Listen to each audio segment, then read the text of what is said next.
দেশ ও দেশের বাহিরের সকল বন্ধুদেরকে আমার সালাম। আসসালামু আলাইকুম। প্রিয় দর্শক, আমরা আসছি বিশাল বড় একটি দোকানে। আপনারা দেখতে পাচ্ছেন এই দোকানে শুধু আলু বিক্রয় করা হয়। শ্যামবাজার বিশাল বড় একটি দোকান।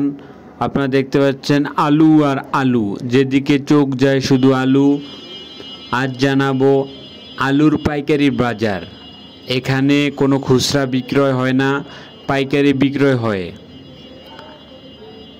আজকে আলু বিক্রয় হচ্ছে মাত্র 15 টাকা করে। 15 টাকা, 13 টাকা এরকম দরে আলু বিক্রয় হচ্ছে। 13 টাকা, 14 টাকা এরকম। আলুর দাম একদম পানির দামে। 13 টাকায়ও ভালো মানের আলু পাওয়া যায় আজকের বাজারে। আপনারা দেখতে পাচ্ছেন যে আলুগুলা, এগুলা 13 টাকা করে বিক্রয় করছে আজকের বাজারে। 13 টাকায় আলু পাওয়া যায়।